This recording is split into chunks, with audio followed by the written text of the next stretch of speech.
One other thing, this is another guy, which he kind of goes into the other segment that I wanted us to talk about, man, about the buy low candidates. Okay. Some people that maybe we may have talked about, or other people have talked about, or you might even picked up in waivers last week, and they may have not performed up to par.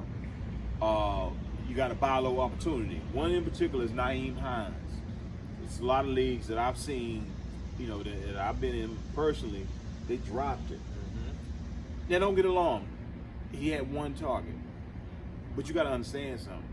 They're not shying away from him. And we believe in sample sizes. You got to have a sample size of a few games. Now, if he goes a few games and he's not getting targets, then we understand something. We know this is a trend. Yep. You know what I'm saying? We know that, okay, they're deciding to go in a different direction with the offense.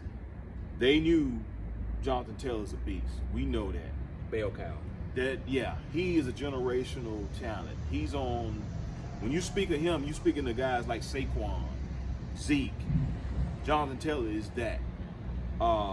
Especially this last game, and then they got up, so the game flow dictated that he pretty much, controlled the tempo.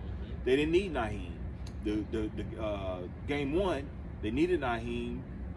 With the game flow, they pepped him with a lot of targets and everything like that. So, long story short, to recap it all, Nyheim Hines is a great buy low candidate, or you can just pick him up off the waivers, because they're gonna use him.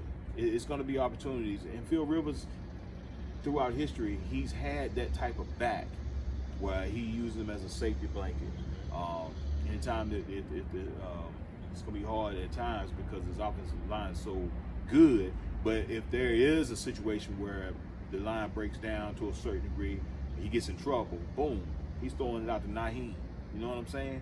So, in my opinion, I think Nyheim would be a great pickup.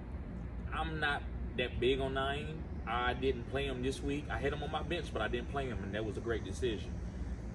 One league I play him in, but the other league I didn't. But I would say if I have him, I would trade for him, or I would just keep him on my bench and just wait to a bye week and just see what goes on. Don't count on him, because a lot of guys hit me up in the comment section and was like, what about Nyheim? Guys, I said he's the top waiver wire pickup. That don't mean he's the top start. So just pick him up and keep him on your bench and see what goes down. Maybe Taylor get nicked up. I don't hope that don't happen, but maybe Taylor get nicked up. Maybe he gets more run that way. But also look at that game script. If they play in Kansas City, then you play Nyheim, because they're gonna be in the passing downs more.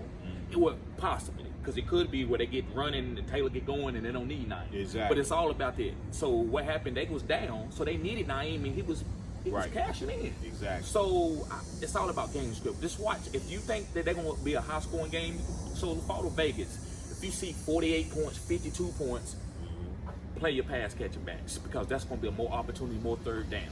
You're not going to see nobody run to 56 points. Both teams are going to run to 56 points. No, it's going to be a lot of passing.